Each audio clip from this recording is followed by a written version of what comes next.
Era preciso expulsar aquela bruxa antes que ela destruísse a todos. O líder da aldeia batia o punho na mesa com fúria, mas quando a mãe de um soldado misterioso defendeu a curandeira, suas palavras o deixaram sem chão. Boa tarde, amigos. Deixem por um instante suas tarefas e ouçam esta história que toca o coração. Antes, porém, compartilhem de onde nos acompanham e verifiquem se já estão inscritos em nosso canal. Que tenham uma boa audição. Sai daqui, feiticeira. Ninguém precisa de suas poções nem de seus encantos. Uma voz áspera rompeu o silêncio da madrugada enquanto Agafena espalhava ervas colhidas sobre uma mesa de carvalho. Ela nem sequer estremeceu. Com calma colocou um maço de tomilho seco e só então levantou os olhos. Junto ao portão, Miron Zaharovicha, um homem robusto de barba grisalha e olhos penetrantes como cardos velhos, a encarava. Bom dia, Miron. Sua voz era baixa, mas cada palavra carregava peso. Não é cedo demais para visitas? O orvalho ainda nem secou. Que bom dia nada. Miron cuspiu no chão, mas não entrou. A Stepânida está de novo falando em vir aqui com aquele menino. Já me encheu a paciência. Ajuda, ajuda, diz ela. E eu respondo, não é lugar de mulher ir atrás de bruxaria. Deveria procurar médicos. Agafena deixou as ervas de lado e desceu os degraus do alpendre com dignidade. Seus 63 anos marcavam cada rugas de seu rosto, mas a postura permanecia ereta, e nos olhos verdes brilhava uma juventude estranha. E os médicos? Há 3 anos tentam, e nada. As ervas, claro, nem sempre curam. Ela esboçou um meio sorriso. Mas, ao contrário do ódio das pessoas, nunca fazem mal. Uma sombra ruiva deslizou pela trilha ao lado da cerca. Era uma raposa grande, manca de uma pata traseira. Agafena a reconheceu, era a ruiva velha conhecida. Salvara-a de uma armadilha na primeira primavera em que se mudará para a casa do guarda florestal. Desde então, a raposa aparecia de vez em quando, como para verificar se tudo estava bem com sua salvadora. Ainda por cima, você se mistura com essas criaturas malditas. Miron viu a raposa e se benzeu supersticioso. As pessoas têm razão, você é uma bruxa. Isso é a ruiva, respondeu Agafena tranquila. Também é minha paciente, digamos assim. E quanto a Stepânida? Que venha. Não afasto ninguém, Miron. Nem mesmo você. O ar entre eles ficou denso. Miron franziu ainda mais a testa, apertando com força o boné gasto de um antigo trabalhador da serraria. Não esqueça o que eu disse, rosnou. Não me curvei a você antes, não vou me curvar agora. Também não peço. Agafena voltou para suas ervas. Lembra do que eu falei? Não é com feitiço que se reconquista uma mulher, mas com amor. Um encanto é como um animal amarrado, sem liberdade, só infelicidade. Cale-se. Miron explodiu batendo o punho no portão. Não é da sua conta. O que você sabe, hein? Ele se calou ao ver o rosto de Agafena endurecer. Em seus olhos, algo profundo e aterrador fez o velho recuar. Sei mais sobre perda do que você imagina, Miron Zaharovicha, disse ela baixinho. Por isso não brinco com corações alheios. 16 anos antes, na primavera fria de 1986, Agafena Listratova estava diante de um túmulo recém-cavado. O de sua mãe, Serafima. O cemitério afundava na lama de março, e o céu pesava como chumbo. Vamos, Fênia, não fique aqui, disse uma vizinha tocando-lhe o braço. Vai pegar um resfriado. Não tenho mais lar, Nikolaevna. Agafena não chorava. As lágrimas haviam secado durante a longa e dolorosa doença da mãe. Não voltarei para aquela casa. Para onde, então? Agafena não respondeu. Seus olhos se perdiam além das cruzes, na direção da floresta que começava após a aldeia. A antiga casa de madeira, onde 3 gerações de curandeiras viveram, ficaria vazia. Cada canto, cada tábua do assoalho gritava com a dor da perda. À noite, reunindo suas poucas coisas e os cadernos de receitas da mãe, Agafena dirigiu-se à casa abandonada do guarda florestal Iermalai, na periferia da vila. O velho morrera no inverno de 1985 e o lugar, considerado especial, estava deserto. Mesmo na época soviética, quando rebatizaram a alcova de Sokolinoi, aquele canto era evitado. Diziam que ali existira um templo pagão, depois uma capela, e por fim um lugar sagrado onde as pessoas iam sussurrar seus pesares. A porta não estava trancada. Quem roubaria de um morto? Agafena cruzou o limiar e parou, enquanto os olhos se ajustavam à escuridão. Uma lamparina de querosene pendia no lugar de sempre. Ela conhecia aquela casa, já estivera ali quando Iermalai sofria de dores nas costas. Os primeiros dias foram um borrão. Agafena mal saía, revirando os pertences do guarda florestal, examinando um baú com livros de botânica dos anos 1930. Alguém da família devia ser instruído. Acendia a pesada lareira de ferro, fervia água em um samovar de cobre, dormia, acordava com gritos e voltava a dormir. Até que chegou a Ruiva, uma jovem raposa de pelagem densa e olhos inteligentes. Presa em uma armadilha, perderia a pata se Agafena não a tivesse encontrado ao sair pela primeira vez. Que boba você é, murmurou, libertando a pata ferida. Por que se mete em armadilhas humanas? Não sente o perigo? A raposa a olhava fixamente, como se entendesse cada palavra. A armadilha finalmente cedeu, e Agafena examinou a ferida. Vai sobreviver, linda, suspirou.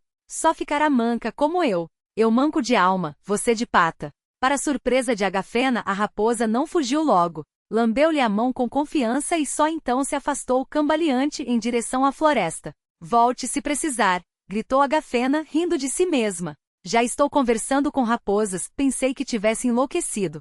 Mas algo em seu peito pareceu derreter. A menina era apenas um bebê quando Agafena a viu pela primeira vez. Ano de 1975. Agafena, jovem e feliz, segurava a filha nos braços enquanto o marido, Alexiei, as fotografava com um velho Fed, brincava, minhas duas belezas. 2 dias depois, nem ele nem a filha estariam mais ali. Um caminhão em sentido contrário, o gelo na pista, um instante, e a vida se partiu ao meio. Sua mãe então lhe disse, Fênia, da dor se escapa por 2 caminhos, seguindo os que se foram ou mergulhando mais fundo na vida. Escolha. E Agafena escolheu viver. Aprendeu com a mãe tudo o que ela sabia. Ervas, raízes, palavras para aliviar males e dores, receitas antigas de chás e infusões. A alma humana é como uma planta, dizia a velha Serafima. Cada uma tem seu tempo e seu remédio. Mas nem toda dor se cura com ervas. Agafena lembrava dessas palavras quando recebeu sua primeira visitante no novo lar já adaptado. Abril de 1993. A fazenda coletiva fechará, as pessoas perderam seus empregos. A aldeia parecia órfã de repente. Stepanida Korkina chegou com o filho Vazenka de 6 anos. O menino não falava uma palavra, embora fosse claramente esperto. Entrem, convidou Agafena na porta. Querem um chá? O garoto olhava fascinado para a Ruiva, que dormitava em um banco perto da casa. A raposa abriu um olho, bocejou preguiçosamente e voltou a adormecer. Ela não morde, sorriu Agafena. Pode acariciar se quiser. Só com cuidado. Stepanida puxou o filho, assustada. O que é isso, Agafena Linitina? É um animal selvagem. Isso é a Ruiva, respondeu ela, serena. Eu a salvei da morte, explicou Agafena com calma. Agora ela aparece por aqui de vez em quando. Aliás, é a primeira vez que vem nesta semana. Deve ser que não é à toa. O menino libertou cuidadosamente a mão do aperto da mãe e aproximou-se da raposa com passos lentos. A Ruiva levantou-se, esticou o corpo todo e de repente encostou o focinho na palma infantil. Rijik, sussurrou Vazenka tão baixo que só Agafena ouviu. E aquela foi a primeira palavra que ele pronunciou em toda a sua vida. Já no outono de 1993, a casa de Agafena voltou a ser o que sempre fora em sua essência mais profunda, um lugar de cura. Chegavam com crianças doentes, velhos carregando dores sem fim e esperanças escondidas no peito. E ela ajudava. A uns com ervas, a outros com palavras, e a muitos simplesmente ouvindo. O dom de Agafena não estava nos remédios, embora conhecesse cada planta por nome e soubesse preparar infusões de poder surpreendente. Seu verdadeiro dom era enxergar a dor da alma. Onde os médicos tratavam o corpo, ela sarava o que se escondia mais fundo. O Vazenka de Stepanida começou a falar primeiro com a raposa, depois com a mãe. As dores nas juntas que atormentavam o velho Kuzmit há anos desapareceram. Dasha, a carteira, deixou de gaguejar depois que Agafena ensinou-lhe a murmurar um antigo encanto para acalmar seus medos. Só Miron Zakharovich, o homem baixinho e redondo, mantinha-se inflexível em sua hostilidade. Em 1988, ainda em vida da mãe de Agafena, ele havia pedido um feitiço para trazer de volta a esposa que o deixará, e recebeu uma recusa. Não ajudarei a agir contra a vontade de alguém, dissera então Serafima. Se Kolya foi embora, é porque havia um motivo. Procure o motivo, não a magia. Desde então Miron guardou rancor. E quando foi nomeado chefe da aldeia, em vez de reconstruir o colapso do Kolkhoz, passou a prejudicar Agafena abertamente, espalhava boatos, assustava as pessoas, chegava a ameaçar tomar sua casa, acusando-a de ocupação ilegal. Ele não fará isso, tranquilizava Agafena Stepanida preocupada. Teme-me mais do que me odeia, e o medo é sempre mais forte que a maldade. Mas por que ele veio hoje? Perguntou Stepanida, mexendo a infusão na caneca de barro. Para me avisar, respondeu Agafena com um sorriso irônico. Ele acha que seu poder é grande, mas o poder Stepânida não está no cargo. Está no entendimento.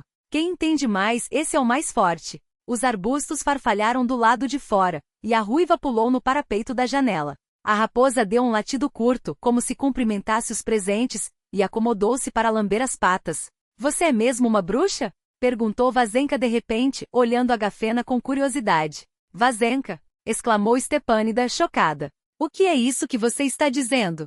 Mas Agafena apenas riu baixo e sincero, um riso que parecia vir das profundezas do peito. Não, meu querido. Sou apenas uma pessoa que se lembra do que os outros esqueceram, que vê o que os outros não olham, e que ajuda quem não tem medo de pedir. No crepúsculo, quando Stepânida e o filho se foram, Agafena saiu para a varanda. A floresta escurecia como uma parede densa, e as estrelas começavam a piscar no alto. Algures em seu íntimo, uma velha ferida ainda doía, mas ela muito aprenderá a viver com aquela dor. A casa de uma curandeira sempre fica na fronteira, dizia sua mãe. Entre a aldeia e a floresta, entre a vida e a morte, entre a verdade e o conto. A ruiva suspirou baixinho a seus pés como se concordasse. E naquele momento Agafena sabia com certeza, sua casa seria refúgio para aqueles que buscavam não apenas a cura, mas o caminho de volta a si mesmos. Estou morrendo, Agafena Linítina, e quero que você me ajude a partir. As palavras ecoaram no silêncio da casa com uma simplicidade tão cotidiana que poderiam se referir a um pedido de ajuda no jardim ou no concerto de um degrau. Agafena ergueu os olhos da mesa, onde selecionava flores secas de camomila, e encontrou o olhar de Gleb Andreevich Verkovsky. O ex-presidente do Kolkhoz estava sentado à sua frente, as mãos largas apoiadas na velha mesa de carvalho. Seus dedos, grossos e marcados pela terra incrustada sob as unhas, permaneciam imóveis como esculpidos em madeira. Beba seu chá primeiro, Andreevich, respondeu ela suave, como se não tivesse ouvido o pedido terrível. Vai esquentar. A manhã de fevereiro de 1991 era gélida, cortante como uma corda esticada ao máximo. Do lado de fora, os montes de neve azulavam sob o sol, as árvores vestiam-se de geada cristalina, e cada ramo parecia uma joia delicada. A ruiva espreguiçava-se na prateleira ao lado do fogão, abrindo de vez em quando um olho para observar os visitantes. Gleb obedeceu e envolveu a caneca com as mãos, mas não bebeu. Seu rosto, sulcado por rugas profundas como sulcos de um tronco antigo, permanecia impassível. Só os olhos traíam a dor interior, opacos como se cobertos por cinzas, mas ainda guardando uma centelha de um espírito indomável. Não vim aqui pelo chá, Agafena, disse ele por fim. Nem por ervas para a doença. Nada mais pode me ajudar. E para não prolongar o sofrimento direi de uma vez, 4º estágio. Câncer no pâncreas. Os médicos me dão, no máximo, um mês, mês e meio. Agafena deixou cair devagar o maço de camomila e olhou para a janela, onde um bando de Sphyristelle pousara em uma sorveira coberta de neve. Eles bicavam as bagas congeladas, trocando chamados suaves entre si. Conte-me tudo desde o início, pediu ela. O ar na enfermaria do hospital distrital era pesado, carregado de um desânimo que parecia impregnar as paredes. Gleb sentava-se em um colchão afundado, coberto por um couro sintético rachado, enquanto observava a tinta descascando das paredes. O prédio, construído nos anos 1960, há muito pedia uma reforma completa. Mas que reforma se os salários dos médicos atrasavam meses? Verkovsky Gleb Andreevich, nascido em 1929, leu o jovem médico com indiferença, sem levantar os olhos do prontuário. Câncer de pâncreas, metástases no fígado e nos linfonodos. 4º estágio. Falava de maneira seca, profissional, como se lesse a previsão do tempo, não a sentença de morte de um homem. E agora? Perguntou Gleb, apertando contra o peito um velho chapéu de feltro. Agora, o médico olhou para ele pela primeira vez. Podemos tentar quimioterapia paliativa, mas só aliviará os sintomas por pouco tempo. Vou passar uma guia de internação. Fora isso, arrume os documentos, resolva questões de herança. Ainda há tempo, mas não muito. Um mês, mês e meio, se tiver sorte. Gleb saiu do hospital sem sequer pegar a guia. Na rua, uma pozenca soprava, e o vento gelado penetrava pelo colarinho do casaco gasto. Ele caminhou devagar até o ponto de ônibus, mas de repente parou e mudou de direção. Rumo à casa da curandeira à beira da floresta. Entendo, disse Agafena, depois de ouvir a história. Mas por que me pede algo assim? Gleb levantou os olhos para ela. Não havia medo em seu olhar, apenas a determinação de quem sempre carregara o peso das próprias escolhas. Porque você entenderá. Você sabe o que é a dor, Agafena. A dor de verdade, da qual não há escape. Não quero que meus próximos me vejam me transformar em um ser incapaz. Não quero ficar deitado, dopado com morfina, sem reconhecer os rostos da minha família. Quero partir como homem, não como um farrapo. A ruiva saltou repentinamente da prateleira e aproximou-se do visitante, cheirando sua mão. Gleb acariciou-a distraidamente na cabeça. Olha só, me reconheceu, murmurou com um sorriso amargo. E eu, na juventude, caçava raposas. Desculpe, ruivinha. A raposa fungou e voltou para junto de Agafena, mas não subiu na prateleira. Sentou-se a seus pés, como se oferecesse um apoio silencioso. Você foi um presidente justo, comentou Agafena, baixinho. Severo, mas não cruel. O Colcós floresceu sob seu comando. Houve um tempo. Gleb esboçou um sorriso fraco. Nos anos 1970 até fomos à VDNKH em Moscou. Nossos índices eram os melhores do distrito. E agora? Sua voz embargou por um instante. Os campos viram mato, o gado quase não. O Colcós mal chegou ao fim, continuou Gleb, a voz rouca como terra seca. A juventude foge para a cidade. Tudo pelo que lutamos, tudo em que acreditamos. Não terminou a frase, mas Agafena entendeu. Não era só o Colcós que desmoronava, era um mundo inteiro, construído por homens como Gleb Verkovsky, trabalhadores incansáveis, líderes que acreditavam poder mover montanhas com o suor do rosto. Meu filho é professor de história, disse Gleb de repente, como se a memória o tivesse puxado para outro lugar. O Oleg meu. Passamos a infância inteira em guerra. Eu queria que ele fosse para a academia agrícola, que assumisse o Colcós depois de mim. Mas ele escolheu o pedagógico. Quero ensinar crianças, dizia. Quantos escândalos houve, suspirou passando a mão pelo rosto cansado. E agora? E agora? Repetiu Agafena suave. Agora penso que talvez ele estivesse certo. Pelo menos é um homem respeitado. E eu? Sua voz quebrou. Um aposentado. Um ex-presidente de um Colcós que se esfacelou. Gleb esfregou as mãos, como se pudesse apagar o peso das palavras. Só falamos sobre isso tarde demais. Sempre ficou algo por dizer. Com ele, com Antonina, minha mulher. Agafena levantou-se e aproximou-se da janela. Os Ferestelli já tinham voado, deixando apenas bagas esparsas na sorveira, como lágrimas congeladas no inverno. Cada um tem seu caminho, Gleb Andreevich, disse ela, virando-se para ele. E seu momento de partir. Mas o que você pede não é simples. Ela olhou-o nos olhos, sem rodeios. Não por medo do pecado ou da lei, mas porque a vida é sagrada. Tirá-la, mesmo quando ela se torna um fardo, é uma responsabilidade terrível. Não culpo ninguém, Agafena, respondeu ele baixo. Nem a você se recusar. Mas peço, ajude-me a partir como homem. Não entre paredes de hospital, não sob os olhos de parentes chorosos. Em silêncio, com dignidade. Como um soldado que cumpriu seu dever, o silêncio caiu sobre eles. Do lado de fora, flocos de neve raros desciam, cobrindo a terra com um manto leve. Rizik resfolegou baixo, enroscado aos pés de Agafena. Tenho uma decocção de divicila, disse ela finalmente. Alivia a dor. Vou prepará-la para você, para que fique mais fácil. Quanto ao resto, fitou Gleb diretamente.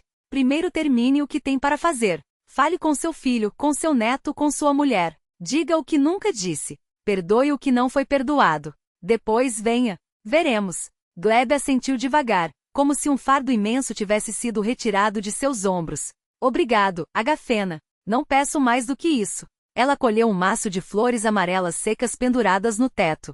Divícila é uma erva poderosa. Os antigos diziam que está ligada a 9 forças, 9 elementos. Alivia a dor, se preparada direito. Entregou-lhe as flores.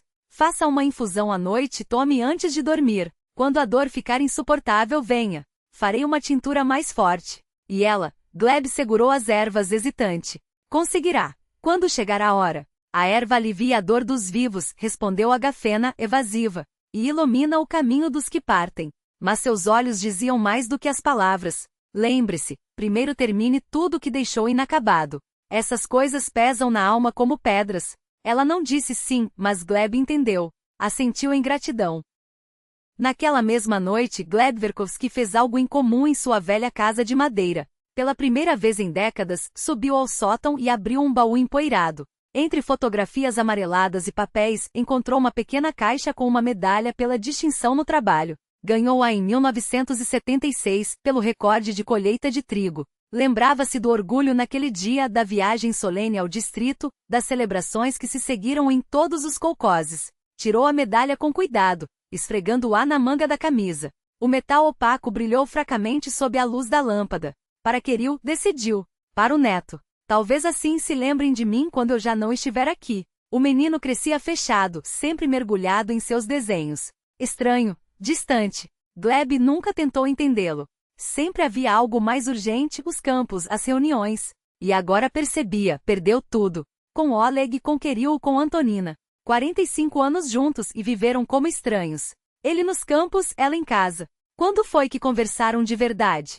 Sempre adiou para depois, para a velhice. Eis a velhice. E o fim já se desenhava no horizonte. Pegou uma folha de papel, encontrou uma caneta. Sua letra saiu trêmula, mas legível. Escreveu uma lista. 1. Conversar com Oleg. Dizer que se orgulha dele. 2. Conhecer Kirill de verdade. Entregar a medalha. 3. Pedir perdão a Antonina pelaquela história em Moscou. 4. Organizar todos os documentos. 5. Escrever cartas para Oleg e Kirill. Abrir após minha morte. 6. Visitar os túmulos dos pais. 7. Despedir-se dos campos. Relendo, acrescentou um último item, agradecer a Agafena. Uma rajada de vento gelado entrou pela janela entreaberta, desarrumando seus cabelos. Algures, um cão uivou longo e melancolicamente. O som não lhe pareceu sinistro, apenas infinitamente triste, como a própria terra russa sob a geada de fevereiro. Não importa, pensou Gleb. Vivi como pude e trabalhei com honestidade. Agora farei o que resta e partirei. Não em um leito de hospital, entre cheiros de remédio, mas a meu modo, com dignidade. Dobrou a lista em 4 e guardou no bolso interno do paletó, perto do coração. Ali também estava o pequeno saquinho de linho com o de víscila de Agafena. Fechou os olhos e imaginou seus campos, o trigo dourado balançando ao vento, o céu azul sobre a cabeça, cotovias cantando no alto. Assim gostaria de partir, olhando para o céu, ouvindo a canção da terra. Farei tudo como deve ser, prometeu a si mesmo. Depois voltarei a Agafena. E que seja o que Deus quiser. Lá fora a neve caía, cobrindo a terra com um sudário branco. Mas naqueles flocos, Gleb não via um lençol mortuário, e sim o cobertor macio de uma nova vida que certamente chegaria com a primavera. A medalha pela distinção no trabalho cintilava sobre a mesa, refletindo a luz amarela da lâmpada antiga, como um pequeno sol aquecendo a noite gélida de fevereiro. Papai, você está doente? A voz de Oleg Glebovich tremia com uma nota inesperada de preocupação. Gleb sentava-se à beira do sofá na casa do filho, observando a xícara de chá que fomegava entre suas mãos. A sala era modesta, uma escrivaninha soviética de madeira escura, estantes cheias de livros até o teto, pilhas de cadernos corrigidos. O lar de um professor rural, onde cada objeto tinha sua função e nenhum era supérfluo. Vim para conversar, respondeu Gleb finalmente, erguendo os olhos para o filho. Só isso, Oleg, enquanto há tempo. Algo em seu tom fez Oleg se tensionar. Ele afastou a pilha de provas que corrigia e sentou-se à sua frente, tirando os óculos. Sem eles, seu rosto parecia mais jovem, vulnerável, tão diferente do rosto severo do pai, marcado por rugas profundas e uma cicatriz entre as sobrancelhas. Estou ouvindo, disse baixinho. O silêncio encheu a sala, quebrado apenas pelo tic-tac dos velhos relógios de parede, os mesmos que pendiam na casa de Antonina quando eles eram jovens. Gleb percebeu, com um aperto no peito, que nunca antes estivera ali a sós com o filho. Sempre havia a nora, o neto, algum vizinho. Sempre algo os impedia de dizer o essencial. Eu estava errado, disse Gleb de repente, surpreso com a facilidade com que as palavras saíram, depois de 20 anos engasgadas na garganta. Errado sobre sua escolha, filho. Hotel modesto perto da estação de trem, onde o cheiro de tinta fresca misturava-se ao aroma forte do chá servido em copos de vidro grosso. Naquela noite, depois do jantar oficial com funcionários do Ministério da Agricultura, ele se perdeu nas ruas iluminadas, desorientado não pelos becos, mas por algo muito mais profundo. Foi numa pequena livraria de segunda mão, apertada entre uma padaria e um quiosque de jornais, que Gleb encontrou Ana Karenina em uma edição desgastada, com capas amareladas pelo tempo. Não era um livro que ele procurava, na verdade, nunca havia lido Tolstói, mas algo naqueles olhos tristes da mulher estampada na capa o fez abrir o volume ao acaso. A frase que saltou aos seus olhos foi como um golpe. Todas as famílias felizes são iguais, cada família infeliz é infeliz à sua maneira. Gleb fechou o livro com um estalo seco. Naquela mesma hora, a 3.000 quilômetros dali, Antonina preparava o jantar para Oleg, que havia voltado para casa nas férias universitárias com um silêncio mais pesado que a mala cheia de livros. Eles não sabiam, nem ele nem ela, que Gleb, naquele momento, estava sentindo o peso de cada palavra não dita entre eles como se fossem pedras no bolso. Eu não deveria ter ido, confessou Gleb agora, observando as mãos de Antonina, que não paravam de trabalhar. Não há comandiroca. Há livraria. Ela finalmente levantou os olhos. Não com surpresa, Antonina há muito havia aprendido que as confissões de Gleb vinham como as tempestades de verão, repentinas, inevitáveis e sempre depois de muito silêncio. Você comprou o livro? Não. Deixei-o na prateleira. Como se fechar aquelas páginas pudesse apagar o que elas me mostraram. Um suspiro longo, quase imperceptível, escapou dos lábios de Antonina. Ela colocou o tricô no colo, alisando a lã com os dedos que conheciam cada sulco da pele de Gleb melhor do que ele próprio. E o que elas mostraram, Gleb Ivanovitch? Que eu era um daqueles homens que acham que o trabalho é amor suficiente.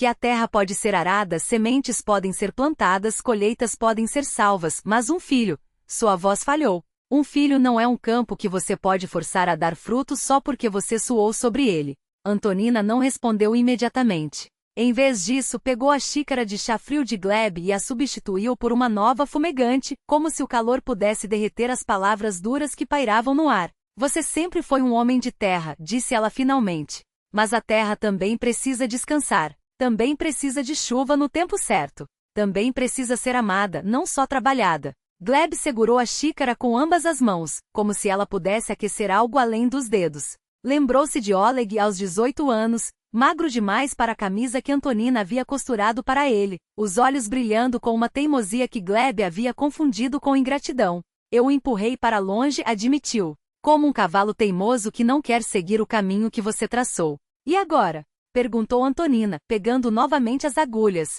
Agora, Gleb olhou para a janela, onde a noite já começava a ceder espaço para um cinza pálido do amanhecer. Agora eu vejo que o caminho dele era tão honesto quanto o meu. Só que diferente. Ela sorriu, um gesto pequeno, quase imperceptível, mas que carregava o peso de 40 anos de casamento. Isso se chama sabedoria, Gleb. Chega tarde para alguns, cedo para outros. Mas chega. Ele queria perguntar por que ela nunca havia dito nada naquela noite de 1980, por que havia ficado em silêncio enquanto pai e filho se destroçavam com palavras. Mas conhecia a resposta. Antonina sempre soube que algumas batalhas precisavam ser perdidas para que a paz pudesse ser encontrada. E agora, décadas depois, era como se ela dissesse sem palavras, viu? Valia a pena esperar. No Hotel Rússia, naquela viagem de trabalho a Moscou em 1982, a rotina burocrática dos congressos havia dado lugar a uma noite que marcaria Gleb para sempre. No restaurante do hotel, entre toches protocolares e discursos pomposos, ele conheceu as guias da Intourist, jovens alegres, de risos fáceis e olhares que prometiam escapar da monotonia soviética. Entre elas Larisa, de cabelos castanhos soltos sobre os ombros e um jeito de inclinar a cabeça quando ouvia alguma piada, como se cada palavra sua fosse a coisa mais interessante do mundo. Ela se sentou ao seu lado por acaso, serviu-lhe conhaque em copos de cristal grosso e riu de suas brincadeiras com uma intensidade que o fez esquecer, por algumas horas, quem era. Depois veio o quarto de hotel, a cortina pesada que abafava os sons da cidade, o cheiro de perfume barato misturado ao suor. Uma noite que foi ao mesmo tempo vergonhosa e doce, amarga e inevitável. Pela manhã, Gleb acordou com um peso no peito que não era apenas a ressaca. Evitou os olhares dos colegas no café da manhã, engoliu o pão seco como se engolisse também as palavras que não poderia dizer. De volta a casa, guardou aquele segredo como um objeto cortante no bolso do casaco. Não falou nada a Antonina, mas as noites se tornaram longas. Ele acordava suado, revivendo cada detalhe, cada toque que agora o enojava. Até que certa tarde, enquanto ela trançava os fios de lã com seus dedos ágeis, a pergunta saiu sem que ele planejasse. Você está pensando naquela mulher? A voz de Antonina não tremeu. Nem sequer levantou os olhos do tricô. Eu sabia, Gleb. Ele estremeceu como se tivesse levado um tapa. Sabia? Como?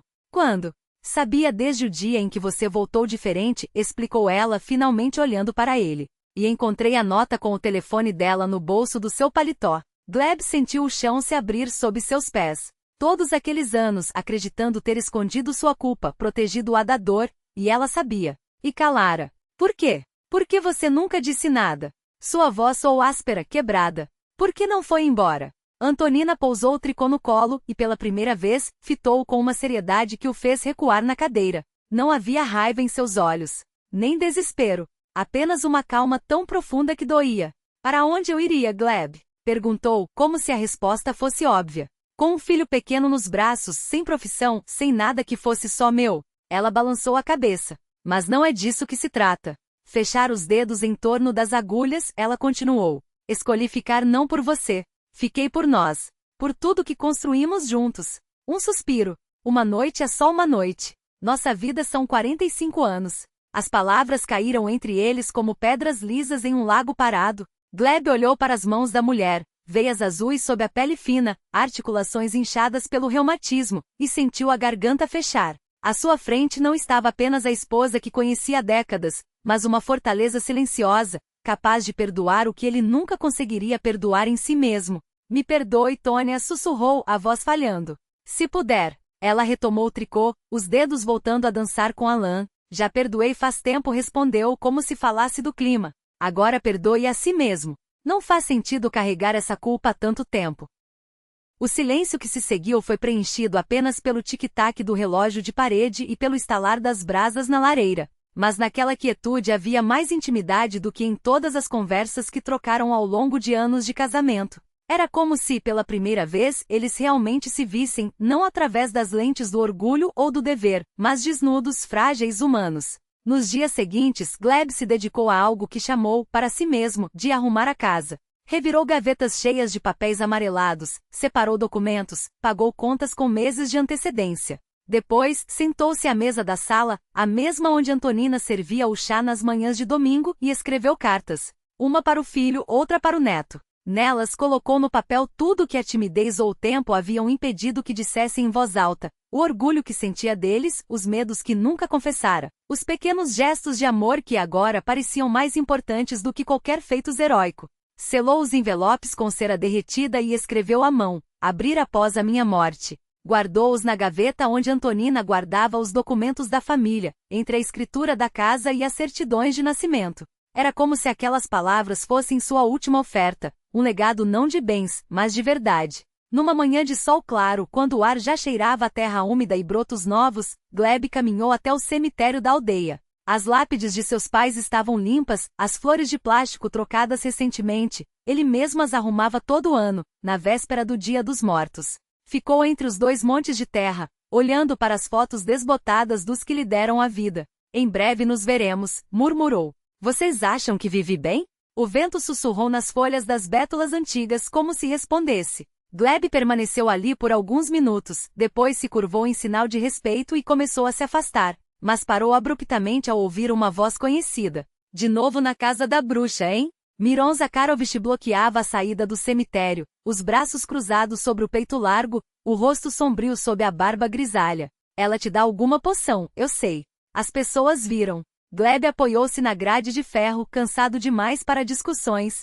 É um chaparador, Miron. Não é da sua conta. É sim. Explodiu o velho.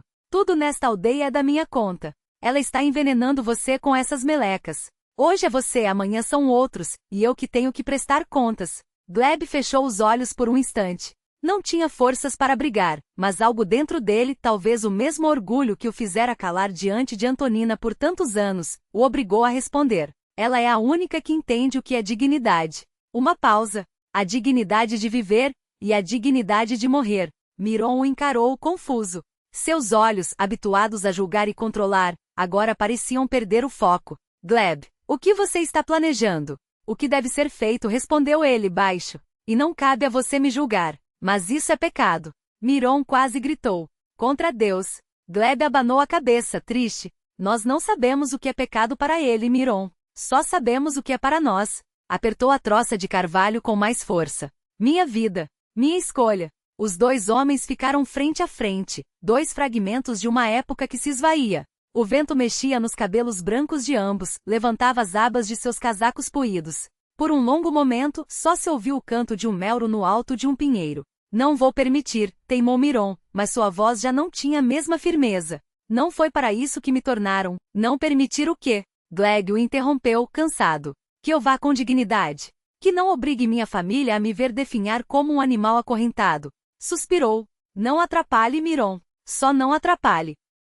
Algo no tom de Gleb, uma mistura de resignação e paz, fez o outro homem recuar. Miron passou a mão pela barba, os dedos trêmulos. Ainda acho que está errado, resmungou. Você tem o direito de achar, concordou Gleb, já se afastando. Assim como eu tenho o direito de escolher. Deixou o velho junto ao portão do cemitério, olhando para suas costas enquanto seguia pela trilha de volta à aldeia. Pela primeira vez em meses, sentia o peito leve. Todas as contas estavam acertadas, todas as palavras ditas. Restava apenas o último passo, o mais difícil, mas também o mais necessário. Miron permaneceu imóvel, observando a figura de Gleb se distanciar. E pela primeira vez, algo parecido com compreensão começou a rasgar a máscara de severidade em seu rosto curtido pelo tempo. O gato ruivo resfolegou e acomodou-se aos seus pés como se montasse guarda. Gleb esboçou um sorriso fraco. Eis que me acompanha até o fim, pensou. Agafena retirou do fogão um pequeno pote de barro e verteu seu conteúdo em uma caneca de argila. O aroma acre das ervas encheu o espaço, sálvia, valeriana, estramônio e outras, cujos nomes só os mais velhos ainda lembravam. Uma receita ancestral passada de mãe para filha através das gerações, o elixir de uma partida serena. Não é rápido, advertiu ela, colocando a caneca diante de Gleb. Primeiro virá o sono, depois a leveza. Não haverá dor. Ele assentiu em gratidão, os dedos trêmulos acariciando a borda áspera da argila. Posso perguntar? Sua voz era baixa, mas firme. Pergunte. Você já fez isso antes? Os olhos verde acinzentados de Agafena turvaram-se, como se mergulhassem em memórias distantes. Demorou a responder. 2 vezes confessou por fim. A primeira foi com minha mãe. Tinha o mesmo mal que você. Dores insuportáveis. Implorava para ser libertada. Fez uma pausa, os dedos apertando o avental. A segunda foi com o velho Efim Cusmi. Um derrame o paralisou. A esposa virou as costas, filhos não havia. Ficava deitado, olhando para o teto, lágrimas escorrendo sem parar. Calou-se perdida nas lembranças, até sacudir a cabeça como quem afasta uma névoa. É um fardo pesado, Gleb, mas às vezes é mais misericordioso soltar do que segurar. Ele estendeu a mão e com cuidado, como se temesse ofender com um gesto inadequado, tocou o dorso de sua mão rugosa. Obrigado, disse apenas. Pelo entendimento. Pela ajuda. Por não me julgar. Agafena dirigiu-se a um velho armário de madeira, de onde retirou um pequeno saquinho bordado com padrões antigos. Raiz de belosor, explicou. Colocasse na mão de quem parte para que o caminho seja claro. Um costume pagão, mas ela acreditava nele. Entregou-o a Gleb, que o recebeu com reverência. Antonina vai à igreja, comentou ele de repente. Eu, raramente. Não sei se há algo além, mas se houver, acha que serei perdoado? Não nos cabe julgar, Gleb. Sua voz era calma, como a terra após a chuva. Mas acredito que quem viveu com honestidade e parte em paz tem todas as portas abertas. Ele assentiu, como se essas palavras fossem exatamente o que esperava ouvir. Então, com determinação, levantou a caneca e fitou Agafena nos olhos, um agradecimento silencioso pela vida que teve e pelo que viria. Bebeu o infuso lentamente sem desviar o olhar. Agora sente-se e olhe para a floresta, sussurrou ela. Ela tem muito a lhe dizer. Gleb voltou-se para a janela, e o mundo começou a se transformar. A luz do sol tornava-se mais intensa, quase palpável, como se cada raio carregasse um significado oculto. As árvores já não eram estáticas, respiravam, pulsavam ao ritmo de uma música que só ele podia pressentir. Até o ar ganhava uma tonalidade dourada, quente e viva. As memórias fluíam devagar, serenas. A infância, o vento nos cabelos enquanto corria pelos campos ceifados.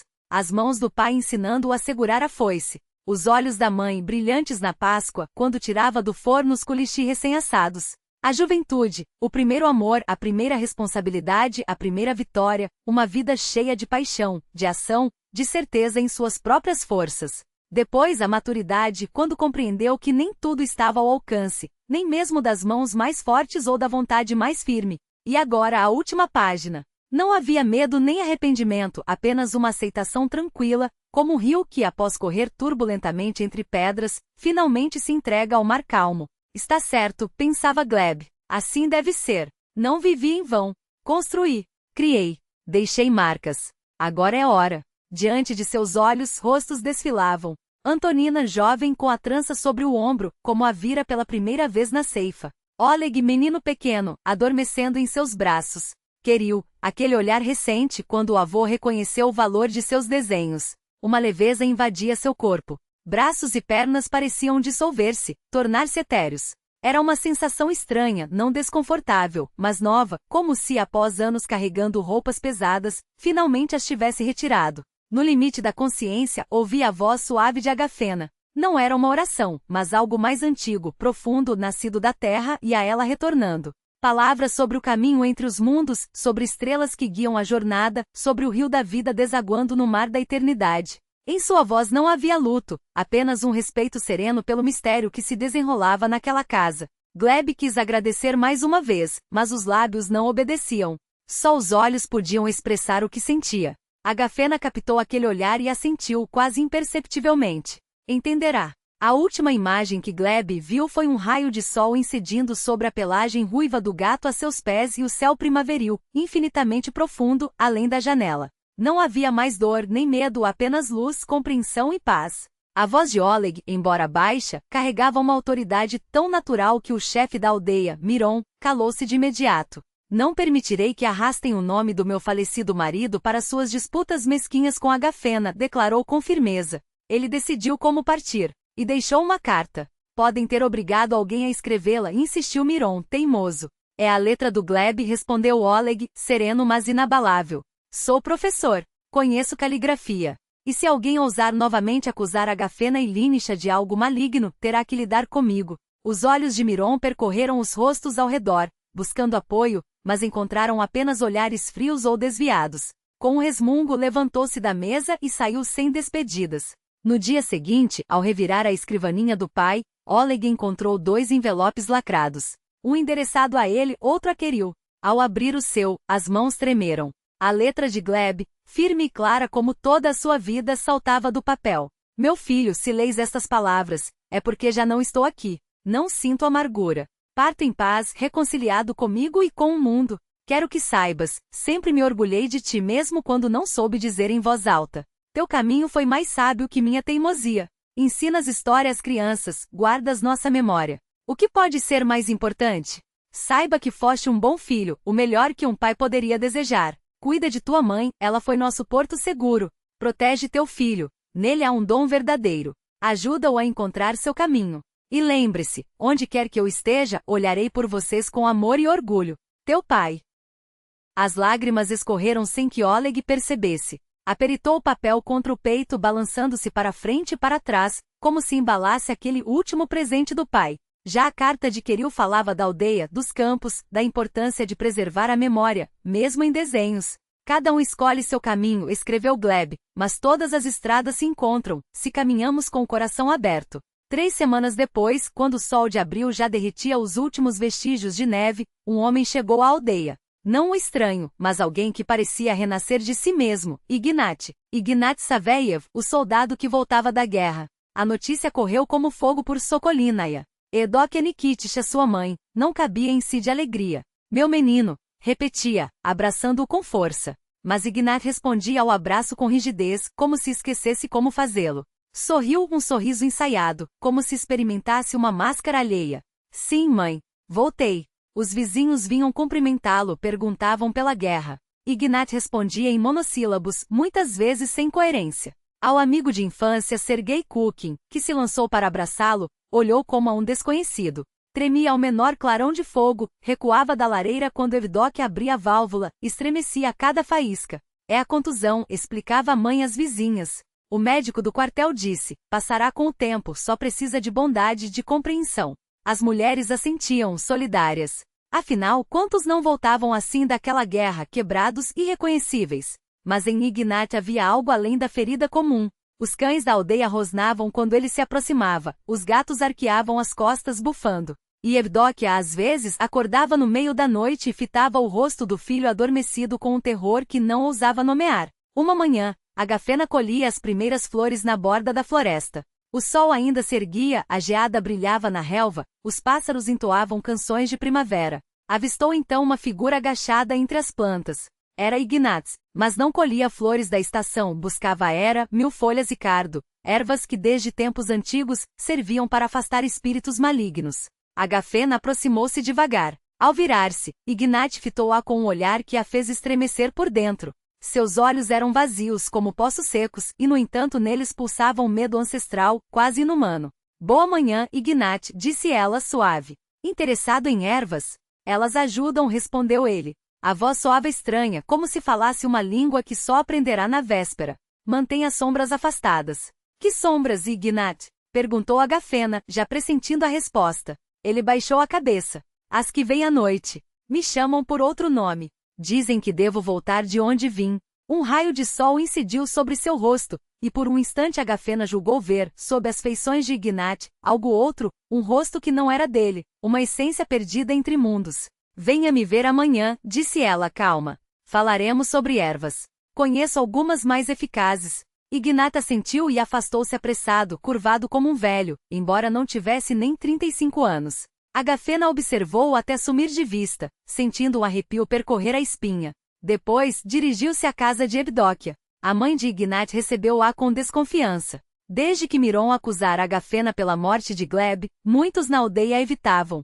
Evdóquia saudou Agafena serena. Precisamos conversar sobre teu filho. O que ele mais precisa de ti? Não o toque, suplicou a mulher, apavorada. Ele já sofreu demais. Quero ajudar, insistiu Agafena gentil. Mas me diz com honestidade, não notas nele estranhezas?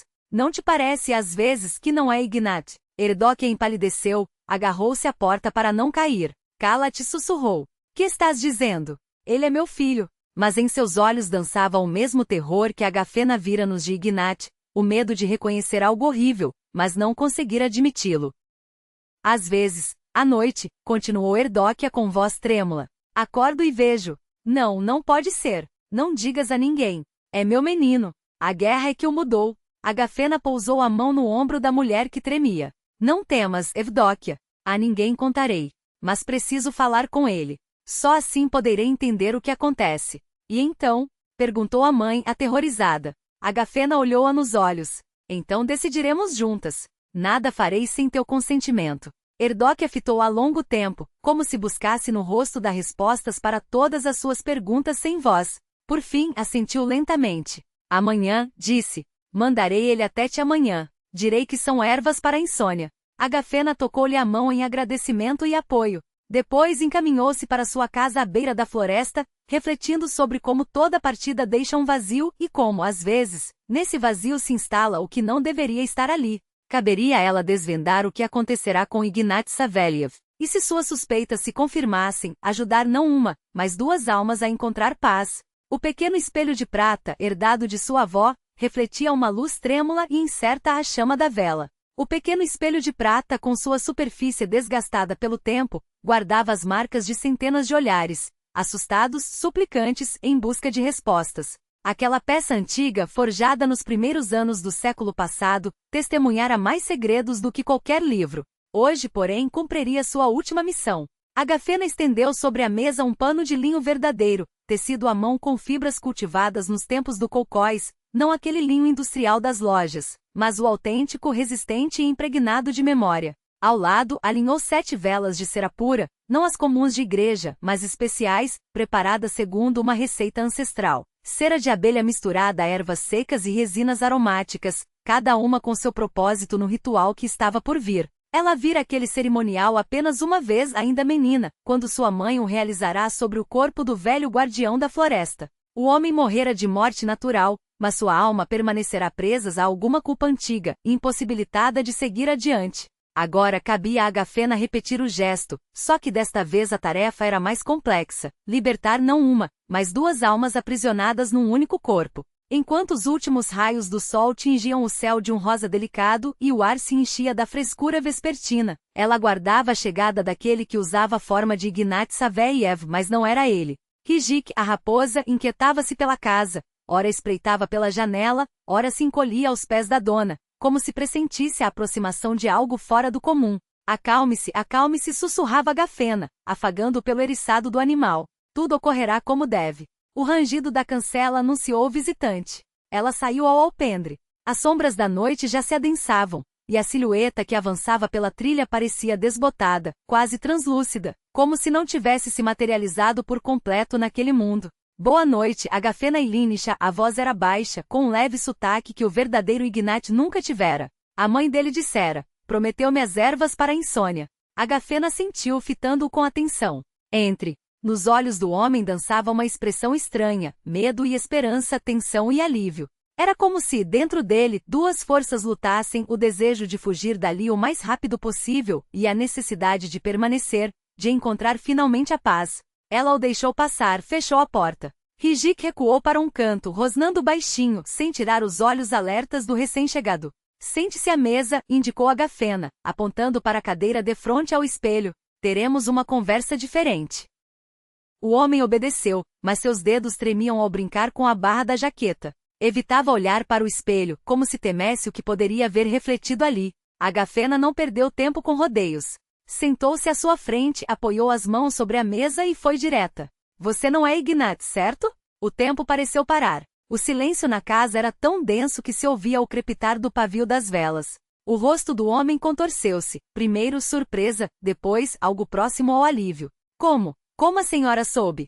Sua voz era um murmúrio rouco. Eu vejo, respondeu Agafena, simples.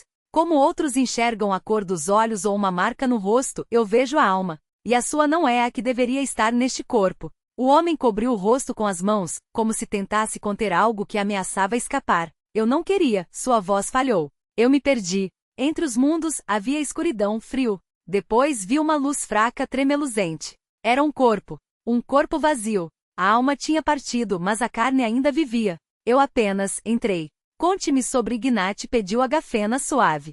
Sobre o verdadeiro Ignat. Ele ergueu os olhos, úmidos. Vi seus últimos minutos. Morria nas montanhas da Chechênia, em 99. Uma emboscada, um tiroteio. Levaram um tiro no peito. Fez uma pausa, como se reunisse forças. Pensava na mãe na casa, no pomar de macieiras onde gostava de sentar quando criança. Sua última palavra foi: mãe, perdoe-me, não voltarei. Agafena ouvia em silêncio. Cada palavra confirmava o que já suspeitava. Encontraram o corpo depois, continuou o homem, mas a alma já tinha partido. Só que aconteceu algo estranho. A alma deveria ter seguido adiante, mas algo a retinha. Uma pendência, algo não dito. E o corpo continuou vivo. O coração batia, os pulmões respiravam. Mas por dentro não havia ninguém. Ele baixou a cabeça. E eu entrei. Quem é você? Perguntou Agafena, embora já conhecesse a resposta. Não sei, confessou, quase inaudível. Lembro-me só do frio, da escuridão, do medo. Eu era humano, tenho certeza. Mas quem, de onde, como morri, nada disso vem à memória. Só sei que meu tempo passou há muito, muito tempo. Ergueu o olhar, exausto. Estou cansado. Tanto tempo fora do meu lugar. Mas tenho medo de desaparecer. Havia uma dor tão profunda, tão humana em sua voz que o coração de Agafena se apertou. Aquela alma perdida não era má, apenas assustada, desorientada, incapaz de encontrar repouso. Posso ajudá-lo, disse ela baixinho. Ajudar a ambos, a você e a Ignat. Como? Um lampejo de esperança cruzou seus olhos. Há um ritual antigo. Agafena começou a acender as 7 velas sobre a mesa, uma a uma. Um ritual de libertação e passagem. Ele o guiará de volta ao seu caminho, e a alma de Ignat poderá, enfim, completar o que a mantém presas entre os mundos. Levantou-se e dirigiu-se a um velho armário de madeira, onde guardava suas ervas. Retirou pequenos saquinhos, cada um amarrado com um fio de cor específica. Cominho para clareza de espírito, explicava, enquanto despejava um pouco do conteúdo em uma tigela de barro. Hortelã para suavizar a transição. Cardo bento para afastar as sombras da dúvida. E raiz de beladona para iluminar o caminho. Cada planta tinha seu significado, seu papel no cerimonial transmitido de geração em geração nas mulheres de sua família, um conhecimento nunca escrito, mas vivo na memória daquelas que sabiam ouvir a voz das ervas e decifrar a linguagem da alma. O que vai acontecer? Perguntou o homem, observando seus gestos. Você encontrará seu caminho, respondeu Agafena, e libertará o corpo de Ignat para que sua alma, enfim, descanse. Ambos ficarão livres. Despejou água quente sobre as ervas e o aroma complexo encheu o cômodo, terroso, fresco com um toque amargo e doce ao mesmo tempo. Pegou uma vela e começou a murmurar palavras que não eram uma prece, mas um encanto antigo, vindo de tempos em que os humanos ainda lembravam da tênue fronteira entre os mundos, e sabiam como atravessá-la. A infusão na tigela foi esfriando. Quando Agafena terminou o cântico, adicionou uma gota de mel e estendeu-a ao homem. Beba, disse, e não tema. O medo é a única coisa que pode impedi-lo de encontrar a estrada. Ele recebeu a tigela com mãos trêmulas. Em seu rosto travava-se uma batalha interior, o terror de deixar de existir, a relutância em abandonar o mundo material, mesmo que não fosse o seu, lutavam contra o cansaço de tanto tempo fora de lugar. E se eu simplesmente desaparecer? Sussurrou. Nada desaparece de verdade, respondeu Agafena serena. A forma muda, o estado se transforma, mas a essência permanece. Você encontrará o que busca. Apenas confie. O homem olhou fundo em seus olhos como se buscasse uma última certeza. Algo no olhar calmo e profundo de Agafena o tranquilizou. Levou a tigela aos lábios e bebeu lentamente. Seu tempo aqui acabou, murmurou ela, enquanto ele engolia o último gole. Liberte este corpo e encontre a paz. As ervas começaram a agir quase que imediatamente. O corpo de Ignat relaxou, os olhos se fecharam, mas Agafena via além do visível. Dentro daquele invólucro de carne, duas essências lutavam. Uma antiga e exausta, ansiando por repouso, outra, jovem e confusa, sem entender o que lhe acontecia. Agafena acendeu mais uma vela, a última, especial. Feita de ser acolhida no dia do solstício de verão, sua chama não era amarela, mas quase branca, de uma clareza cortante. Vá para a luz, sussurrou ela, repetindo as palavras como uma prece. Vá para a luz e não olhe para trás. O corpo de Ignat estremeceu, arqueou-se em um espasmo violento. Seu rosto não expressava dor física, mas uma agonia profunda, como se a própria alma estivesse sendo rasgada. Os olhos se abriram de repente, e neles não havia mais reconhecimento, apenas terror e desorientação. Mamãe, murmurou ele de repente com uma voz que não era a sua. Uma voz jovem trêmula de um rapaz assustado, perdido no escuro. Mamãe, onde você está? Agafena soube na mesma hora, era Ignat. Não o homem que havia voltado da guerra, mas a essência verdadeira dele, a alma que por um breve instante havia recuperado a voz. Sua mãe está esperando por você, Ignat, disse ela suave, mas firme. Mas não aqui. Você precisa seguir adiante. Ela sabe que você a ama. Ela vai entender. O rosto do homem se contorceu novamente, como se duas forças lutassem sob sua pele. As feições se distorceram, os lábios tremeram. Eu vejo a luz, sussurrou ele, agora com uma voz mais grave, rouca, a voz daquela alma antiga.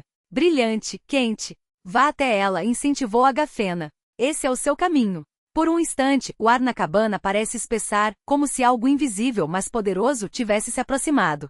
Agafena sentiu uma presença, não uma pessoa, não um espírito comum, mas algo além. Como se o véu entre os mundos tivesse se aberto apenas o suficiente para deixar passar o que os vivos não podiam compreender. O corpo de Ignat afrouxou. A cabeça caiu para trás, e um longo suspiro escapou de seus lábios, como se todo o ar que o mantinha vivo tivesse sido liberado de uma vez. Depois, silêncio. Agafena sabia o que havia acontecido. O corpo, agora desprovido das duas almas, a sua verdadeira, e a que o havia ocupado por tanto tempo, já não tinha mais forças para se sustentar. O coração parou. A respiração cessou. Ignat Saveyev morreu de verdade finalmente, como deveria ter morrido 2 anos antes, nas montanhas da Chechênia. Mas havia mais. Agafena sentiu a presença das duas almas libertadas. Elas pairaram na cabana por um breve momento, como se hesitassem antes de seguir para onde lhes era destinado. Uma jovem e confusa, mas pouco a pouco encontrando clareza e a alma de Ignat, enfim livre do estranho cativeiro entre os mundos. A outra antiga, cansada de tanto vagar, mas agora em paz. Quem havia sido aquele espírito em vida, Agafena não sabia. Talvez um soldado morto na mesma guerra.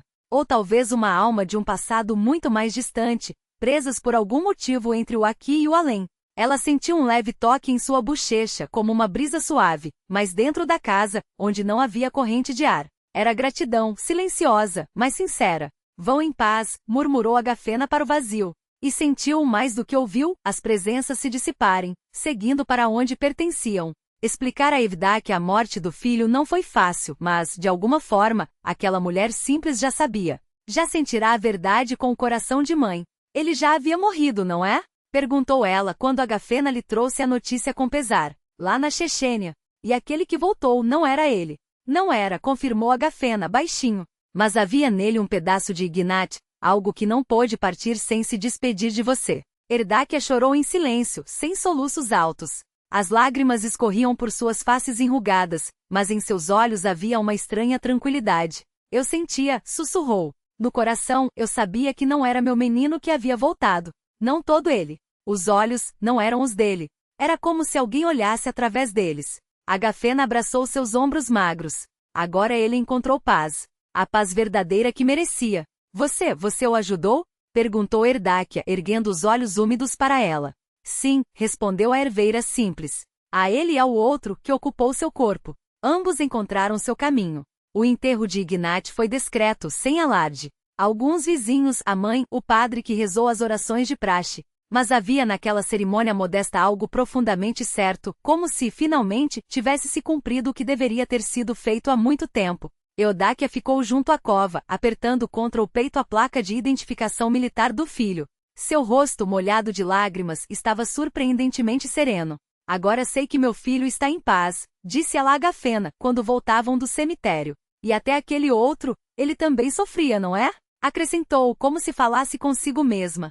Sim, assentiu Agafena. Quem não está em seu lugar sofre. Não importa se está vivo ou morto. Miron Zakharovich não perdeu tempo. No dia seguinte aos funerais, reuniu uma assembleia improvisada em frente à única mercearia da aldeia, o único lugar onde as pessoas ainda se encontravam. Vocês não estão vendo o que está acontecendo? Gritava ele, gesticulando com as mãos. Primeiro Glieb, agora Ignat. Quem será o próximo? Ela traz a morte. Bruxa? Os aldeões trocavam olhares incertos. Em poucos meses, 2 homens haviam morrido na casa de Agafena. Coincidência? Ou algo mais sinistro? Precisamos expulsá-la.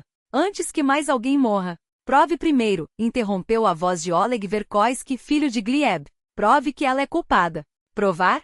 Explodiu Miron. O que há para provar? 2 mortos em 2 meses. Meu pai estava doente, terminal, respondeu Oleg, calmo. E ele mesmo escolheu partir com dignidade. E Ignat? Miron se calou, procurando palavras. Ignat não era Ignat, disse Evdáquia, avançando para frente, surpreendendo a todos. Meu filho morreu na Chechênia há 2 anos. Aquele que voltou, eu mesma não sei quem era. Mas Agafena ajudou os 2 a encontrarem paz. Miron a olhou, atônito. Do que você está falando, Evdáquia? Perdeu o juízo? Não, Miron e balançou a cabeça. Eu finalmente enxerguei. Agafena não trouxe a morte. Ela trouxe paz para o meu filho e para aquele infeliz que vagava no corpo dele. Um murmúrio percorreu a multidão. As pessoas se afastaram, abrindo caminho para Agafena. Ela avançava devagar, apoiada em sua bengala. Os últimos acontecimentos haviam lhe tirado muita força. Ao seu lado, surpreendendo a todos, caminhava Rijik, o cão ruivo que costumava evitar aglomerações. O que você está fazendo, Agafena? Perguntou Miron com um tom de desespero. Acabando com as pessoas, trazendo morte. Eu não acabo com ninguém, Miron, respondeu ela, serena.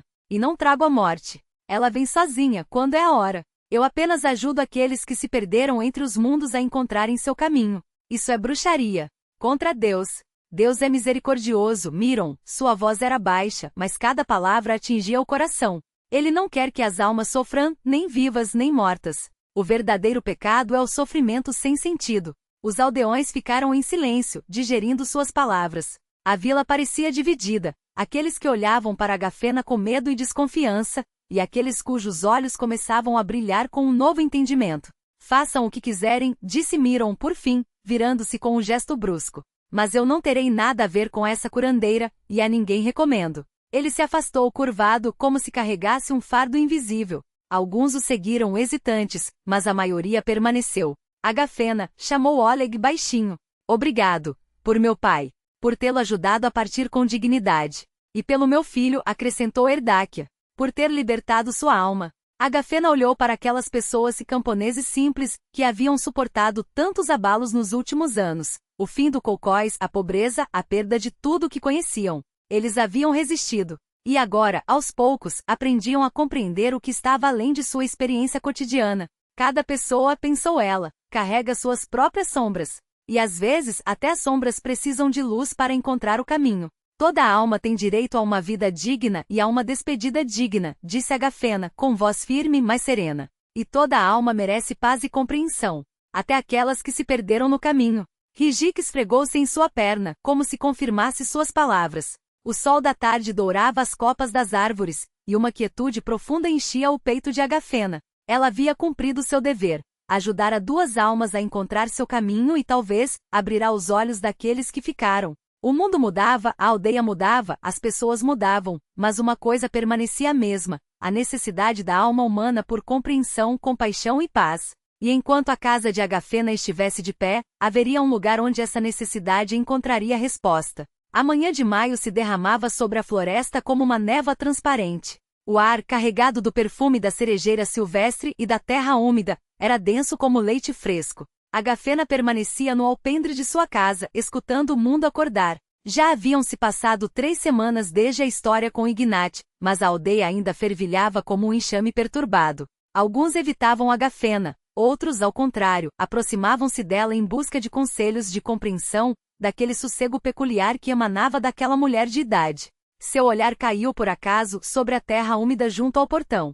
Uma trilha irregular de pegadas estendia-se do muro até a casa e depois, de volta em direção à floresta. Agafena franziu a testa, observando com mais atenção. 2 tipos de pegadas lado a lado, pequenas de criança, talvez de 8 ou 9 anos, e ao lado as de uma raposa. Uma criança e uma raposa caminhando juntas como se fossem velhas amigas. Seu coração estremeceu com um pressentimento vago. Alguém viera até ela, mas não tivera coragem de bater a porta. Alguém que precisava de ajuda. Com cuidado seguiu as pegadas até o portão. Elas levavam a uma antiga trilha de caçadores que serpenteava ao longo de um riacho. Aquele caminho há muito não era usado, desde que a madeireira fechará, em 94. Apenas as crianças da aldeia às vezes corriam até lá para colher morangos silvestres, e os mais velhos em busca de cogumelos. Agafena voltou para casa, calçou botas de borracha e vestiu uma jaqueta surrada. Uma voz interior lhe dizia: é preciso encontrar esse visitante misterioso que não esperou pelo encontro. Rijik, chamou ela, mas a raposa, que nos últimos dias raramente aparecia por perto, não respondeu. Onde andas, danada? Era estranho para aquelas horas da manhã, quando a raposa costumava vir em busca de um petisco. Mais um sinal de que suas suspeitas estavam certas. Aquelas pegadas ao lado das da criança eram dela. Agafena fechou a porta sem trancá-la. Quem na aldeia trancava portas? E seguiu devagar pela trilha em direção à floresta. Os pinheiros centenários murmuravam com suas copas como se conversassem entre si. Lá no alto, entre os galhos, os pássaros trocavam chamados, e o ar cheirava a agulhas de pinheiro molhadas e a grama nova. A floresta acolheu Agafena como se fosse sua. Nenhum galho estalou sob seus pés, como se a própria terra a ajudasse a caminhar em silêncio. A trilha a levou a uma pequena clareira, onde outrora jorrava uma nascente, agora reduzida a um leito seco. E ali, sobre um tronco caído, estavam eles. Uma menina pequena, vestindo um vestido desbotado de chita, e Rijik. A raposa apoiara a cabeça no colo da criança, que com dedos magros afagava seu pelo com cuidado. A cena era tão incomum, tão contrária a tudo que as pessoas sabiam sobre animais selvagens, que Agafena parou, temendo quebrar aquele frágil milagre de confiança. Mas a menina já a havia notado. Não havia medo em seus olhos, apenas uma curiosidade leve, misturada a uma compreensão profunda, nada infantil. A terra ainda está úmida depois das chuvas, disse Agafena, dando o primeiro passo para se aproximar. Não se resfrie, pequena. A menina inclinou a cabeça, observando-a. Uma trança loira, um pouco despenteada, caía abaixo dos ombros.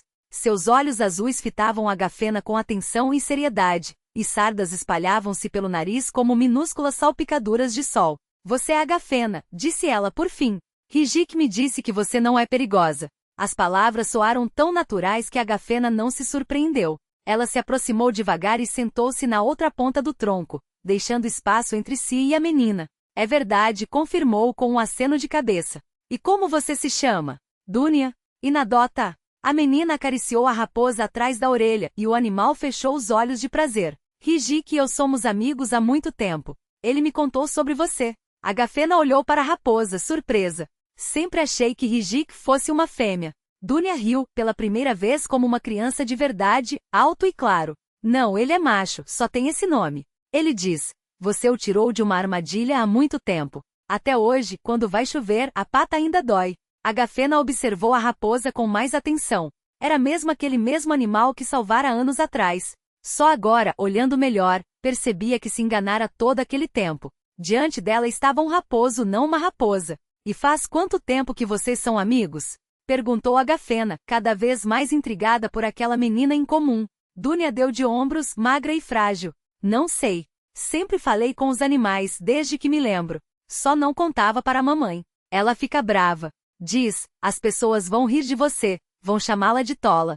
Sua voz carregava uma amargura demasiadamente adulta para uma criança de 9 anos. Ontem ela me pegou falando com os pardais. Gritou muito. Disse para nunca mais fazer isso. Dunia engoliu em seco e sua voz tremulou.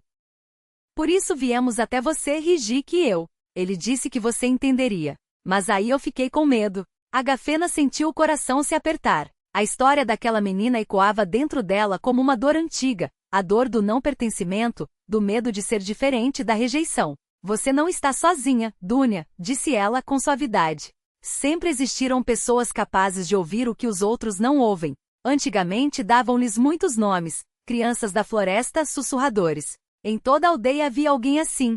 É verdade? Os olhos da menina arregalaram-se cheios de espanto e esperança. Confirmou Agafena com um aceno. Você tem um dom especial, Dunia. Um dom antigo, tão antigo quanto a própria terra. Uma conexão com o mundo natural que a maioria das pessoas perdeu, mas que você preservou. Rijik levantou a cabeça e fungou baixinho, como se endossasse suas palavras. Mas por que a mamãe fica brava?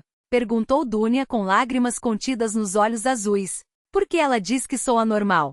Porque ela tem medo, respondeu Agafena, simples assim. As pessoas têm medo do que não entendem, especialmente quando se trata de seus filhos. Com cuidado, estendeu a mão e tocou a trança despenteada da menina. Quer vir à minha casa? Vou lhe dar um chá de hortelã, contar histórias sobre pessoas como você e depois conversamos com sua mãe. Dunia estremeceu. Com a mamãe? Ela vai brigar. Não vai, disse Agafena com firmeza. Acho que sua mãe tem seus próprios motivos para temer seu dom, e precisamos entendê-los. A menina olhou para Rijik como se pedisse conselho. A raposa encostou o focinho em sua mão suave. Rijik diz que podemos confiar em você, murmurou Dunia por fim. Ele diz que sua casa é quente e segura. E é mesmo, sorriu Agafena. Vamos. Estendeu a mão e a menina, após um momento de hesitação, colocou nela sua mãozinha pequena, fria e confiante. A casa de Agafena encheu-se, pela primeira vez em muitos anos, com o som de risos infantis. Dunia, a princípio rígida e desconfiada, foi se soltando aos poucos. Sentada à mesa com as mãos em torno de uma caneca de chá de ervas, ouvia as histórias. Das histórias de Agafena, sobre as crianças da floresta, sobre pessoas que entendiam a linguagem dos animais e das plantas. É verdade que as árvores falam? Perguntou Dunia, arregalando os olhos cheios de curiosidade. Às vezes ouço o barulho delas, e parece que entendo. Agafena sorriu, enquanto mexia lentamente a colher no chá. As árvores não falam com palavras, explicou. Mas se ouvirmos com o coração, podemos entender sua linguagem. Rijik acomodou-se junto ao fogão, de vez em quando olhando para a porta como se esperasse alguém. E de fato, pouco antes do meio-dia, ouviram-se passos apressados, seguidos de uma batida desesperada na porta. É a mamãe, sussurrou Dunia, encolhendo-se como um ouriço assustado. Agafena passou a mão com calma em seus ombros, num gesto tranquilizador, e foi abrir. Na soleira estava Naderda Petrovna Lugnina, ainda jovem, mas com o rosto marcado pela exaustão. Os cabelos desalinhados, os olhos inchados de choro, as mãos apertando com força uma bolsa gastas. Era a balconista da mercearia da vila, mãe solteira de 2 filhas. Dunia está aqui, soltou sem nem cumprimentar, a voz trêmula. Disseram que a viram perto da sua casa. Agafena sentiu serena. Entre, Naderda. Vamos conversar. Conversar sobre o quê? Retrucou a mulher nervosa. Devolva minha filha e pronto. Mamãe. A voz fina de Dunia veio do fundo da casa. A menina estava parada na porta, abraçando Rijik com força, enquanto o animal ronronava baixo, como se dissesse: estou aqui, não tenha medo. Ao ver a criatura selvagem nos braços da filha, o rosto de Naderda contorceu-se de terror. Dunia, afaste-se desse bicho. Ele vai te morder. Não vai, respondeu a menina firme. Rijik é meu amigo. Ele nunca me machucaria. Agafena tomou Naderda pela mão com suavidade. Venha, sentemos, repetiu. Temos muito a conversar. Havia algo no tom da mulher das ervas que fez Naderda obedecer. Ela entrou lançando olhares desconfiados para o raposo, que pulou das mãos de Dunia e se aninhou junto ao fogão, virando propositalmente as costas. Quer um chá? Ofereceu Agafena.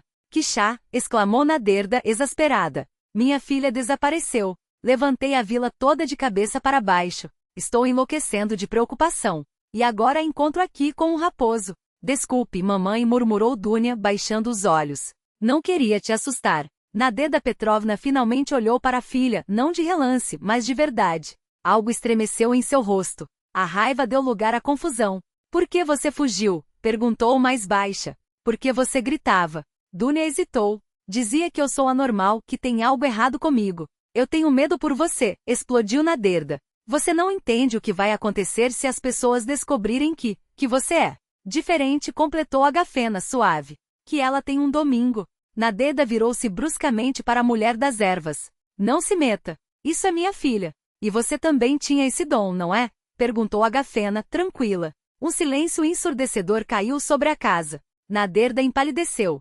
Seu rosto foi um espelho de emoções conflitantes. Surpresa, medo, negação e, por fim, algo parecido com uma admissão dolorosa. Como você sabe? Sussurrou. Esse tipo de dom muitas vezes passa de geração em geração, respondeu Agafena. Principalmente pela linha feminina. E pelo seu medo, vejo que não é só a diferença da sua filha que a assusta. É o fato de você saber muito bem o que isso significa. Naderda deixou-se cair na cadeira, como se as pernas tivessem perdido a força. É verdade, admitiu por fim. Quando era criança, ouvia as vozes dos pássaros, dos animais, até do vento. Mas meu pai... Ela engoliu em seco, a memória sufocando. Ele dizia que era loucura, coisa do demônio.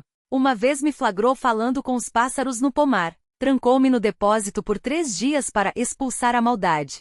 Eu tinha 9 anos, a mesma idade que Dunia tem agora. O verão de 1974 havia sido abrasador. A pequena Nádia sentava-se no pomar de macieiras, ouvindo o chilrear dos estorninhos. Eles lhe contavam sobre terras distantes, sobre os lugares quentes onde passavam o inverno, sobre como criavam seus filhotes. Eu também vou ter um irmão, confidenciou a menina às aves. Mamãe disse que vai nascer no outono. Os pássaros respondiam em sua linguagem não humana, mas Nádia entendia. Sempre entenderá desde que se lembrava por gente. Não percebeu quando o pai se aproximou do pomar, um homem grande, de sobrancelhas sempre franzidas. Ouviu a filha falando e virou-se, esperando ver alguma criança da vizinhança. Mas Nádia estava sozinha, apenas os pássaros voando ao seu redor, como se respondessem a ela. Com quem você está falando? Rugiu ele, aproximando-se. A menina estremeceu. Com os passarinhos, papai respondeu, sincera. Eles me contam sobre lugares quentes. O rosto do pai escureceu de fúria. Que bobagem. Pássaros não falam. Falam, insistiu Nádia. Só que nem todo mundo ouve. A mão pesada do pai caiu sobre seu ombro, dolorosa. Isso é coisa do demo entrando em você, cuspiu ele. Vamos curar isso. Naquela mesma noite trancou-a no depósito escuro, que cheirava a batatas e querosene. Por 3 dias Nádia ficou no breu, saindo apenas para ir ao banheiro e comer. A mãe chorava, mas não ousava desafiar o marido. Quando finalmente a soltaram, a menina estava quieta, submissa. E quando o pai perguntou se ainda ouvia as vozes, respondeu com firmeza, não, papai. E era verdade, aos poucos, os sons foram se apagando. Nádia aprendeu a não ouvir, fechou aquela parte de si mesma sob uma pesada tranca e com o tempo quase esqueceu. Até que Dunia nasceu, e nela o mesmo dom floresceu. Não queria que ela passasse pelo que eu passei, terminou Naderda, os olhos úmidos ao fitarem a filha. Não queria que a chamassem de louca, que a maltratassem. E acabei fazendo isso eu mesma, só que de um jeito diferente. Agafena não julgou. Apenas perguntou, com voz calma, e agora? Naderda estremeceu como se tivesse levado um tapa. Eu, não pensei, balbuciou, cobrindo o rosto com as mãos. Meu Deus, o que eu fiz? Dunia aproximou-se devagar, tocando o ombro da mãe. Mamãe, você está chorando? Perguntou baixinho. Não chore, por favor. Naderda abraçou a filha com força, apertando-a contra si. Me perdoe, Dunia sussurrou. Perdoe por não ter entendido, por ter te afastado. Eu tinha medo. Não de você, mas de mim mesma em você. Agafena observava a cena em silêncio. Depois falou baixinho. Sabe, Naderda, nunca é tarde para recuperar o que se perdeu. Seu dom não desapareceu. Você só o enterrou muito fundo. Mas ele faz parte de você, assim como faz parte da Dunia. A mulher levantou o rosto molhado. Você acha que é possível depois de tantos anos? Tenho certeza, afirmou Agafena. O medo só gera mais medo. Mas o entendimento e a aceitação abrem portas que achávamos trancadas para sempre. Não repita os erros dos seus pais. Ajude sua filha a aceitar e compreender seu dom, e talvez você também reencontre o seu. Naderda ficou calada por um longo tempo, acariciando os cabelos ruivos de Dunia. Depois assentiu com determinação. Você está certa, disse baixo. Fui covarde por tempo demais. Virou-se para a filha e olhou nos seus olhos. Dunia, vamos aprender juntas. Você me ajuda a lembrar do que eu um dia soube, e eu te ajudo a não ter medo de ser quem você é. Os olhos da menina brilharam. Sério, mamãe? Você não vai mais gritar? Não vai mais dizer que sou anormal? Nunca, prometeu Naderda firme. Eu juro. Hijik, como se compreendesse a importância daquele momento, levantou-se e aproximou-se delas, cheirando com cuidado a mão de Naderda. Ele diz que você é boa, anunciou Dunia séria. Só está com muito medo. Para surpresa de Agafena, Naderda não recuou. Em vez disso, estendeu a mão e acariciou a cabeça do raposo, hesitante. Obrigada pela confiança, murmurou. E não ficou claro se ela agradecia à filha, ao animal ou a si mesma. Aquele gesto de gratidão parecia dirigido não apenas à filha ou ao animal, mas sobretudo àquela menina pequena que outrora sabia ouvir as vozes dos pássaros. O crepúsculo de junho estendia sobre o mundo seus véus suaves, tingindo tudo de tons pastéis. No alpendre da casa de Agafena, 3 figuras se recortavam contra a luz morna: a mulher de cabelos brancos, a mãe ainda jovem e a criança de olhos atentos. Sobre um pano estendido no chão, ervas colhidas nas clareiras da floresta exibiam suas formas e cores, cada uma com uma história para contar. Isto aqui é a erva de São João, explicava Agafena, apontando para as pequenas flores cor-de-rosa. Alivia a dor do coração e acalma o medo. E este é o tomilho, para o sono profundo e os sonhos claros. Dunia ouvia com concentração, repetindo os nomes em voz baixa, como se os gravasse não apenas na memória, mas também no próprio ser. Hijik dormitava aos seus pés, abrindo de vez em quando um olho sonolento, como se fiscalizasse em silêncio aquele momento de aprendizado. Naderda permanecia um pouco afastada, os olhos fechados, mas Agafena sabia que ela não dormia. Escutava. E não apenas as palavras, mas tudo aquilo que ultrapassava os limites da fala humana: o canto vespertino da floresta, o sussurro das ervas ao vento, o chamado distante dos guindastes que regressavam ao pântano. Em apenas um mês, muita coisa havia mudado. Naderda e Dunia passavam quase todos os dias na casa de Agafena. A menina aprendia a reconhecer as plantas medicinais, enquanto a mãe, hesitante como quem reaprende a andar, entreabria aos poucos aquela porta da alma que havia fechado com força na infância. Hoje ouvi um chapim, disse Naderda de repente sem abrir os olhos. Pela primeira vez em 30 anos, ela ouvia de verdade. O pássaro falava de seus filhotes, de como cresciam, de como em breve deixariam o ninho. Dunia iluminou-se. É verdade, mamãe? Você ouviu? Naderda abriu os olhos e neles brilhavam lágrimas não de dor, mas de purificação, de algo que finalmente se libertava. Seu sorriso trêmulo confirmava. É verdade, minha filha. Estou começando a me lembrar. Estou começando a ouvir de novo. Agafena sorriu em silêncio. O processo de cura, ainda que lento, acontecia diante de seus olhos. Não era apenas questão de ervas e infusões, mas de almas que pouco a pouco encontravam seu caminho de volta. Lá longe, junto à mercearia da aldeia, uma figura familiar surgiu na estrada poeirenta. Era Miron Zakharovich, voltando para casa após mais um dia de afazeres. Ao avistar o grupo no alpendre de Agafena, ele diminuiu o passo. A curandeira pensou que, como de costume nos últimos meses, ele simplesmente passaria de largo. Mas, para sua surpresa, o velho fez um breve aceno com a cabeça, quase imperceptível, como se relutasse. Ainda assim, era um gesto. Talvez até um reconhecimento.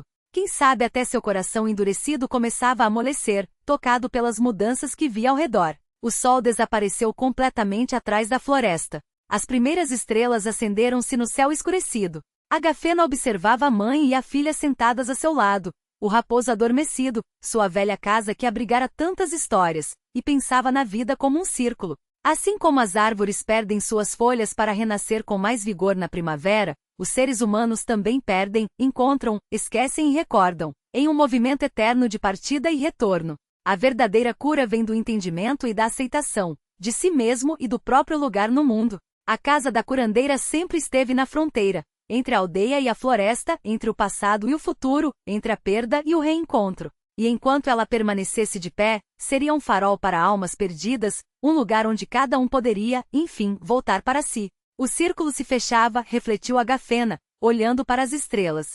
A dor antiga finalmente solitava seu coração, dando espaço a uma alegria tranquila e luminosa. Ela havia transmitido sua sabedoria àqueles que a levariam adiante.